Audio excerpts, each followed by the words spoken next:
Genius creativity learning পইণ্টলৈ সকলোকে স্বাগতম জনাইছোঁ। আজি মই ক্লাছ 6ৰ অসমীয়াৰ চেপ্টাৰ নম্বৰ 5 ৰিমঝিম বৰষুণ আহে এইটো লেছনত কবিতা আছে। বহুত ধুনীয়া কবিতা এটা, একেবাৰে সহজ কবিতা, আৰু এই কবিতাটো মই বুজাই দিম, লগতে ইয়াৰ কুৱেশ্যন আনচাৰসমূহ দি দিম। কুৱেশ্যন আনচাৰসমূহ একেবাৰে সহজভাৱে মই লিখি আনিছোঁ, গতিকে ভিডিঅ'টো সম্পূৰ্ণকৈ চাই থাকিবা। আৰু চেনেলত যদি কোনোবা নতুন আহিছে তেন্তে চেনেলটো ছাবস্ক্ৰাইব কৰি থ'বা, কাৰণ ছাবস্ক্ৰাইব কৰিলেহে ভিডিঅ'বোৰ যেতিয়া আপলোড কৰোঁ তেতিয়া পাই যাবা। ইয়াত বৰষুণৰ কথা কবিতাটোত কৈছে। প্ৰথম কি কৈছে চোৱা, যেতিয়া পথাৰ থাকে ৰ'দত শুকায়, পথাৰ যেতিয়া ৰ'দত শুকাই যায়, গছৰ সেউজী পাত থাকে দু খায়। মানে কি, যোনবোৰ পাত থাকে চাবা গছত, যেতিয়া বেছি ৰ'দ দিব গছৰ পাতবোৰ লেৰেলি যোৱাৰ নিচিনা হ'ব, তললৈকে মুখ কৰি থাকে, হয় নে নহয়? আৰু যেতিয়া এটোপা দুটোপা কৰি বৰষুণ আহে, গছ লতা ঘাঁহ বনে মিচিকি হাঁহে। আৰু যেতিয়া বৰষুণ আহি যায় তেতিয়া কি হয়, গছবোৰে যেন আকৌ প্ৰাণ পাই উঠে, আৰু সিহঁতে যেন মিচিকি হাঁহে, আৰু গছবোৰ পাতবোৰ আকৌ যেন সতেজ হৈ উঠে। অ'কে, ৰিমঝিম বৰষুণ আহে। বৰষুণ কেনেদৰে আহে? ৰিমঝিম। তাৰপিছত চোৱা, ইমান পানীৰ টোপ নোৱাৰোঁ গণিব। বৰষুণৰ পানী কিমান থাকে? অহৰহ থাকে। আমি বৰষুণৰ পানী গণি শেষ কৰিব পাৰোঁ নে? এনেকুৱা কিছুমান বস্তু আছে আমাৰ পৃথিৱীত যোনবোৰ আমি গণি শেষ কৰিব নোৱাৰোঁ, হয় নে? ঠিক তেনেদৰে বৰষুণৰ টোপালো ইয়াত পৰে। ভাল পাওঁ ৰিমঝিম গীতহে শুনিব। মানে বৰষুণৰ যোনটো ৰিমঝিম বৰষুণৰ টোপালৰ শব্দ কবিয়ে ভাল পায় বুলি কৈছে। লগে লগে নাচি নাচি পূবালী বতাহে আমাৰ লগত যেন পাতেহি কথাহে। মানে বৰষুণৰ লগত বতাহো আহে, আৰু সেই বতাহে আমাৰ লগত যেন কথা পাতে, সেইটো কথা কৈছে। ৰিমঝিম বৰষুণ আহে, ডাৱৰে উফুন্দ পাতে, বিজুলীয়ে হাঁহে। আৰু বৰষুণ আহাৰ আগৰ পৰা কি হয়, ডাৱৰবোৰ একদম ধুনীয়াকৈ উফন্দ পাতে বুলি কৈছে। বৰষুণ ক'ৰ পৰা সৃষ্টি হয়? ডাৱৰৰ পৰা। ডাৱৰত গোটেই বৰষুণখিনি থাকে, আৰু তাৰ পৰা ডাৱৰৰ পৰা বৰষুণটো পৰে। তাৰপিছত কি, বিজুলীয়ে হাঁহে। বিজুলী যোনটো দেৰিকণি মাৰে, বিজুলীবোৰ হাঁহি থাকে বুলি কৈছে। আকাশৰ চকুপানী বৰষুণ হয়। যেতিয়া ডাৱৰে উফন্দ পাতে, বিজুলী হাঁহে, তেতিয়া কি হয়, আকাশৰ পৰা পানী পৰে। বুজি পাইছা? গতিকে আকাশৰ পৰা পানী কেতিয়া পৰে? যেতিয়া ডাৱৰে উফন্দ পাতে আৰু বিজুলী হাঁহে, তেতিয়া আকাশৰ পৰা পানী পৰে। মানে চকু পানী পৰে, চকু পানী বৰষুণ আহে। চকু পানী মানে বৰষুণৰ কথাই কৈছে, গতিকে চকু পানীৰ দৰে বৰষুণটো সৰি পৰে। ইমান টোপালবোৰ অকণি, মানে টোপালবোৰ ইমানেই সৰু সৰু যে নোৱাৰোঁ কৰিব শেষ গণি, মানে সৰু সৰু টোপাল যিহেতু, গতিকে গণি শেষ কৰিব নোৱাৰোঁ। বৰষুণ আঁতৰিলে বাজলে ওলাওঁ। বৰষুণ আঁতৰিলে বাজলে মানে ইয়াত বাহিৰলৈ বুলি বুজাইছে। গতিকে বৰষুণ শেষ হোৱাৰ পিছত কি, আমি বাহিৰত ওলাওঁ, আৰু বৰষুণৰ পানী যোনবোৰ পানী মানে ভৰি থাকে, সেইবোৰত কি হয়, আমি কাগজৰ নাও বনাই নিজৰাত, যেনেকৈ নিজৰাত এৰি দিওঁ, মানে তাত এৰি দিয়াৰ কথা কৈছে, কাগজৰ নাও বনাই। অ'কে, ঢৈ নাচি যাওঁ লাহে লাহে, নাচি নাও যায় লাহে লাহে। মানে যোন পানী, বৰষুণৰ পানী য'ত জমা হৈ থাকে সৰহ পানী, তাতে কি হয়, পানী ঢৈ লগে নাওটো লাহে লাহে গৈ থাকে। অ'কে, নীলা আকাশত যেন জোনটি হৈ ভাসে, ৰিমঝিম বৰষুণ আহে। অ'কে, আৰু নাওটোৱে যেন নীলা আকাশ মানে এই পানীখিনিত যেন জোন হৈ ভাসি উঠে। কাগজবোৰ কি, বগা কাগজৰ নাও বনাওঁ আমি, হয়নে নহয়? গতিকে সেই পানীখিনিক নীলা আকাৰ বুলি কৈছে, আৰু তাতে নাওবোৰ জোন হৈ ভাসি উঠে বুলি কৈছে। কবিতাটো বহুত ধুনীয়া। নৱকান্ত বৰুৱাৰ ৰচিত। ৰাইটাৰৰ নামটো পঢ়িবা ভাল কৰি, আৰু তেওঁৰ পৰিচয়টো ভালকৈ পঢ়িবা। নৱকান্ত বৰুৱাক এখুত ককাইদেউ ছদ্মনামেৰে, এখুত ককাইদেউ ছদ্মনাম কাক জনা যায়, বা নৱকান্ত বৰুৱা কি ছদ্মনামেৰে জনা যায়? এখুত ককাইদেউটো ইম্পৰ্টেণ্ট প্ৰশ্ন দেই, পিছলৈকে মনত ৰাখিবা এইটো, এতিয়াই বুলি নহয়, পিছতো তোমালোকৰ আহিব। তাৰপিছত নৱকান্ত বৰুৱাৰ উপন্যাস, কোনখন উপন্যাসৰ বাবে সাহিত্য একাডেমি বঁটা পাইছে, এইটো পিছলৈকে তোমালোকে একদম ক্লাছ 10লৈকেও পাই থাকিব পাৰে, বা হাই ছেকেণ্ডেৰীলৈকে তোমালোকে এইবোৰ কুৱেশ্যন আনচাৰ পাবাই দেই তেওঁৰ বিষয়ে, কাৰণ তেওঁ এজন বিখ্যাত কবি আছিল। ককাদেউতাৰ সাৰ নামৰ উপন্যাসখনৰ বাবে সাহিত্য একাডেমি বঁটা পাইছিল। বহুত ইম্পৰ্টেণ্ট কুৱেশ্যন দেই, শ্বৰ্ট কুৱেশ্যনৰ বাবে যদি ভিতৰৰ প্ৰশ্ন দিয়ে, এইবোৰ প্ৰশ্ন আহিবলগীয়া প্ৰশ্ন।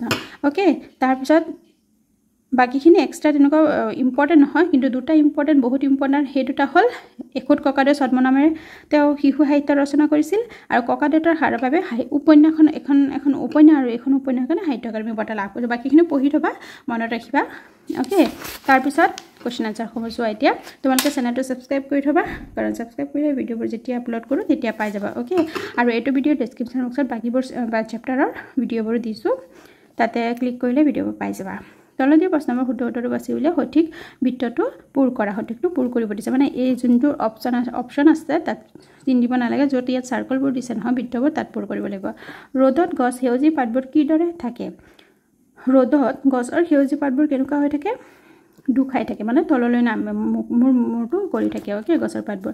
গতিকে খ নম্বৰ উত্তৰটো হ'ব শুদ্ধ। গতিকে আমি ইয়াত চিন দিম। আমি ক'ত চিন দিম? আমি ইয়াত চিন দিম। অ'কে, এইটো ভালকৈ পূৰ কৰি দিবা কবিয়ে কবিতাটোৰ কি গণিব নোৱাৰাৰ কথা কৈছে কবিয়ে পানীৰ টোপবোৰ গণিব নোৱাৰে বুলি কৈছে এইটো ক নম্বৰ উত্তৰটো পূৰ কৰি দিবা ভালকৈ পূৰ কৰিবা অলপ যাতে ফাক নাথাকে কাৰণ MCQ তোমালোকে এতিয়া পাৰা দিছা পিছলৈকে যাতে তোমালোকে ভুল নকৰা ওকে অৰ্থ মিলোৱা চোৱা অৰ্থ মিলোৱা কেনেকৈ হ'ব দুখ খাই মানে কি বেকা হৈ মূৰ তল কৰি থকা এইটো হ'ব ইয়াতটোত তাৰপিছত উফন্দ ঠে বাজলে মানে বাহিৰলৈ অলৰেডি মই কবিতাত বুজাইছোঁ ভাষে মানে উপঙে ভাহি থকা বা উপঙি থকা তাৰপিছত 3 নম্বৰ প্ৰশ্ন উত্তৰখিনি চোৱা কবিয়ে পথাৰ আৰু গছৰ সেউজীয়া পাতবোৰ ৰ'দত কেনেদৰে থাকে বুলি কৈছে এইটো মই লিখি দিছোঁ চোৱা ইয়াতে কবিয়ে ৰ'দত পথাৰ শুকাই থাকে আৰু সেউজীয়া পাতবোৰ দুখাই থাকে বুলি কৈছে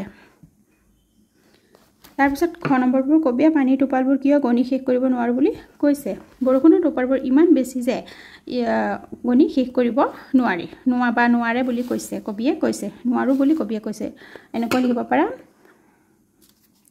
বৰষুণৰ টোপালবোৰ ইমান বেছি যে গণি শেষ কৰিব নোৱাৰো বুলি কবি কৈছে নোৱাৰো বুলি কবিয়ে কৈছে এনেকৈ লিখিলেও হ'ব বুলি কবিয়ে কৈছে কবি মানে প্ৰশ্নৰ লগত উত্তৰ এনেকৈ মিলাই লিখিলেও হ'ব কবিয়ে কৈছে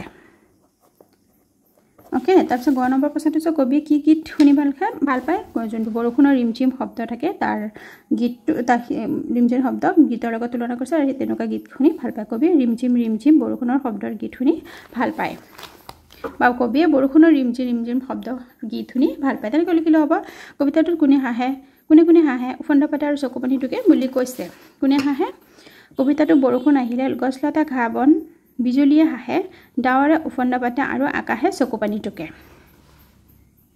নেক্সট কুৱেশ্যন নম্বৰ 9টো চোৱা কবিয়ে কাগজৰ নাও কেতিয়া আৰু ক'ত মেলি দিয়ে কবিয়ে ক'ত মেলি দিয়ে নিজৰাত কবিয়ে বৰষুণ আদৰিলে বাহিৰলৈ ওলাই আহি নিজৰাত কাগজৰ নাও মেলি দিয়ে প্ৰথম নম্বৰ কবিয়ে কোনে ক'ত আৰু কি হৈ ভাহে বুলি কৈছে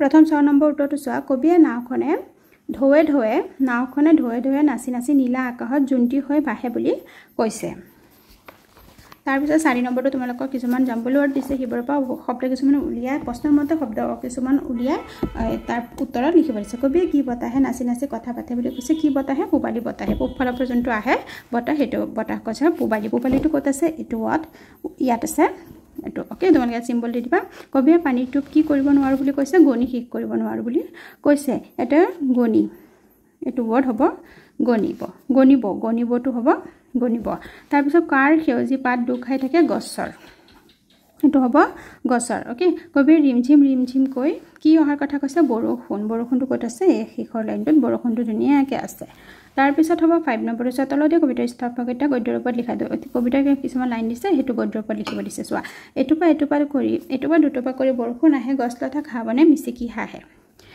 এইটো গদ্যৰ ওপৰত কেনেকৈ লিখিবা এইটো কবিতা আকাৰত লিখিছে গদ্যৰ ওপৰত কেনেকৈ মিলাই লিখিব লাগিব যেতিয়া এটুপ টুটুপকৈ বৰষুণ পৰে তেতিয়া গছলতা ঘাঁহ বনে মিচিকিয়াই হাঁহে অৰ্থাৎ বৰষুণৰ পানী পাই গছলতা ঘাঁহ বনবোৰ সজীৱ হৈ উঠে ইমান পানীৰ টোপ নোৱাৰো গণিব ভাল পাওঁ ৰিমঝিম গীতহে শুনিব বৰষুণৰ অহৰহ টোপালবোৰ যেন গণি শেষ কৰিব নোৱাৰি বৰষুণৰ ৰিমঝিম শব্দৰ গীত শুনি ইয়াতে পায় বুলি লিখিছে ভাল পায় কবিয়ে ভাল পায় বুলি কৈছে তেনেকৈ ভাল পায় বা কবিয়ে ভাল পায় এইটো ভাল লিখিবা ভাল পায় তাৰপিছত বৰষুণ আঁতৰিলে বাজলে ওলাও মেলি দিওঁ নিজৰাত কাগজৰ নাও বৰষুণ শেষ হোৱাৰ পিছত বাহিৰলৈ ওলাই আহি নিজৰাত নাও মেলি দিওঁ নেক্সট 6 নম্বৰটো অন্তৰ্ধ্বনি মিল থকা শব্দৰ লগত মিলাব দিছে শুকাইটো কি হ'ব শুকাইটো অন্তৰ্ধ্বনি মিল হ'ব শুকাই খাই তাৰপিছত আহে হাঁহে ওকে গণিব শুনিব বতাহে কথাহে অকণি গণি ওলাও নাও শেষৰ আখৰ উচ্চাৰণ শুনিবলৈ একে হয় ওকে কবিতাটো মূল ভাৱটো তোমালোকে মূল ভাৱটো এই পইণ্টটো যোনটো কবিতাৰ ওপৰত লিখি দিছে এইখিনি লিখি দিবা এইখিনি লিখিলে দিলা যথেষ্ট ওকে 6ত ইয়াতকৈ আৰু বেছি দীঘল কৰি লাভ নাই ইয়াত ধুনীয়াকৈ আছে গতিকে এইটো মূল ভাৱ লিখি দিবা যদি আহা আৰু তোমালোকে ক্লাছ 6ত মূল ভাৱ প্ৰায় নাহে তোমালোকক কবিতা লিখিব আহিব দেই ক্লাছ 8ৰ পৰা তোমালোকক মূল ভাৱ লিখিব আহিব গতিকে 6ত মূল ভাৱ লিখিব নাহে প্ৰায় তথাপিও পঢ়ি থবা ভাৱ ভাষা অধ্যয়ন তলত দিয়া শব্দকেইটা বিপৰীত অৰ্থ বুজা শব্দ লিখিব দিছে কান্ধেটো হাঁহে বিপৰীত কান্দাৰ বিপৰীতটো কি হ'ব হাঁহে পাৰো নোৱাৰো তাৰপিছত ডুবে নুডুবে জপাই মেলি আৰম্ভ শেষ বা সমাপ্ত যিকোনো এটা লিখিলে হ'ব সোমাও নোসোমাও তাৰপিছত বাক্য ৰচনা পথাৰী বাক্য ৰচনা পথাৰৰ ধানবোৰ পকি সোণোৱালী হৈ আছে বৰষুণ আহিলে গছলতাই প্ৰাণ পাই উঠে তাৰপিছত ডাৱৰে আকাশখন ঢাকি পেলাইছে নিজৰাৰ পানীবোৰ কুলু কুলুকৈ বৈ গৈছে নাও ৰিমাই সদায় নাৱেৰে স্কুল যায় ওকে এইকেইটা হ'ল বাক্য ৰচনা তাৰপিছত এইকেইটা তেনেকুৱা পৰীক্ষাত আহিবলগীয়া প্ৰশ্ন নহয় তথাপি মই লিখি দিছোঁ যে এইটো পেৰাগ্ৰাফটোত মানে কোনটো শব্দ বেছিকৈ উচ্চাৰণ হৈছে কোনটো ধ্বনি মানে এটা লেটাৰ হ'ব দেই বৰ্ধনীটো বেছিকৈ হৈছে তাৰপিছত ইয়াতো তেনেকৈ বৰ্ধনীটো বেছিকৈ হৈছে তাৰপিছত ইয়াত কেনেকৈ হ'ব ইয়াত শব্দ কোনটো শব্দৰ শব্দাংশ মানে কি শব্দৰ অংশ মানে এইটো এটা শব্দ তাৰ কোনটো এই অংশটো এইটো শব্দৰ এইটো অংশ দুবাৰ উচ্চাৰণ হৈছে গতিকে অৱন্ত ধ্বনি ওকে গতিকে শব্দ অংশ মানে শব্দৰ অংশ তাৰপিছত বিশেষ্য বিশেষণ বাক্য ৱৰ্ড লিখিব দিছে বিশেষ্য দি দিছে বিশেষণটো লিখিব দিছে ঘৰ ঘৰুৱা তোমালোকে এইবোৰ হয়তো আহিব পাৰে যে বিশেষ্য পদ দি দিব বিশেষ্যটো দিব বিশেষণ ৰূপটো লিখিব লাগে বা বিশেষণ ৰূপটো দি দিব বিশেষ্য ৰূপটো লিখিব লাগে ঘৰটো ঘৰুৱা যোনটো বিশেষ্য মানে কি নাম বুজা কিছুমান বস্তুৰ নাম মানুহৰ নাম তেনেকুৱা নাম বুজা আৰু ইয়া কৰিবলৈ যোনবোৰ লিখা হয় এইবোৰ ঘৰ ঘৰুৱাটো শুনিবলৈ ধুনীয়া এইটোৰ বাক্যটো কি হ'ব ঘৰুৱা কাম কাজবোৰ নিয়াৰিকৈ কৰিবা সাৰুৱা মাটিত খেতি ভাল হয় নিথৰুৱা লোকক ঠগিব নেলাগে ভাগৰুৱা হ'ব ৰামে গোটেই দিন কাম কৰি ভাগৰুৱা হৈ পৰিছে এইটো ভাগৰ ৱৰ্ডটো ইয়াত আছে হৈ পৰিছে তাৰপিছত জাবৰুৱা ঠাইত সাৰ প্ৰস্তুত কৰিব পাৰোঁ বা এনেকুৱা হ'ব পাৰে যে জাবৰুৱা ঠাইত গছ-গছনি ভাল হয় তেনেকুৱা লিখিব পাৰা তাৰপিছত ইয়াতে কিছুমান কবিতাৰ দৰে লাইন দিছে কবিতা এটা দিছে এই কবিতাৰ পৰা কি লিখিব দিছে তোমালোকক চোৱা ওপৰৰ কবিতা ফেকিত উল্লেখ থকা চৰাই আৰু ফুলৰ নাম চৰাইৰ নাম ইয়াত বেছি নাই চোৱা ফুলৰ নামটো কৈ দিওঁ মালতী সেউতী তাৰপিছত আৰু আছে বকুল তাৰপিছত আছে মদাৰ পদুম বকুল মদাৰ পদুম তেনেকৈ লিখিবা তাৰপিছত আছে কৰবী ওকে এইকেইটা তাৰপিছত যদি চৰাই নামকেইটা হ'ব কেতেকী কুলি দুটা চৰাই নাম কেতেকী আৰু কুলি লিখি দিবা ওকে এনেকুৱা আহিব পাৰে যে পাঁচবিধ ফুলৰ নাম বা চৰাই নাম তেনেকুৱা আহিব পাৰে এক্সামত তাৰপিছত দলত ভাগ হৈ তলত দিয়া শব্দসমূহ ব্যৱহাৰ কৰি একোটাকৈ কবিতা লিখি যত্ন কৰে এইবোৰ তোমালোকে এক্সামত নাহে কবিতা লিখিবলৈ বনাই পেলাইতো কবিতা লিখিবলৈ নাহে গতিকে তোমালোকে হয়তো স্কুলত কিছুমান মেগাজিন ওলাই নহয় গতিকে মেগাজিনত হয়তো লিখিব দিব পাৰে গতিকে এইবোৰ অতি নিজে কবিতা লিখিবলৈ চেষ্টা কৰিবা তাৰপিছত বৰষুণৰ বতৰত তুমি কি কৰি ভাল পোৱা কামবোৰ লিখিবা এইবোৰ তেনেকুৱা পৰীক্ষাত আহিবলগীয়া প্ৰশ্ন নহয় গতিকে কি কৰি ভাল পোৱা নিজে লিখিবাচোন এনেকৈ লিখিব পাৰে যে বৰষুণ আহিলে মই ঘৰতে থাকি ভাল পাওঁ তাৰপিছত বৰষুণ আহিলে মই ঘৰতে ৰং কৰি ছবি আঁকি ভাল পাওঁ ওকে কিছুমান খেল খেলি ভাল পাওঁ বৰষুণ আহিলে মই ঘৰতে মা দেউতাৰ লগত খেল খেলি ভাল পাওঁ তেনেকৈ লিখি দিবা ওকে তাৰপিছত ধুমা বৰষুণ আহিলে তুমি কি কৰিবা ঘৰতে থাকিম শিল বৰষুণ পৰিলে তোমাৰ কেনে লাগে ভাল লাগে এইবোৰ প্ৰশ্ন নিজে কৰিবলগীয়া প্ৰশ্ন ওকে পৰীক্ষাত আহিবলগীয়া তেনেকুৱা প্ৰশ্ন নহয় গতিকে যোনবোৰ ইম্পৰ্টেণ্ট প্ৰশ্ন সেইবোৰ মই দিলোঁ ভিডিঅ'টো চোৱাৰ বাবে বহুত ধন্যবাদ চেনেলটো ছাবস্ক্ৰাইব কৰি দিবা কাৰণ ছাবস্ক্ৰাইব কৰিলে ভিডিঅ'বোৰ যেতিয়া আপলোড কৰোঁ তেতিয়া পাই যাবা আজিলৈ আহিছোঁ ধন্যবাদ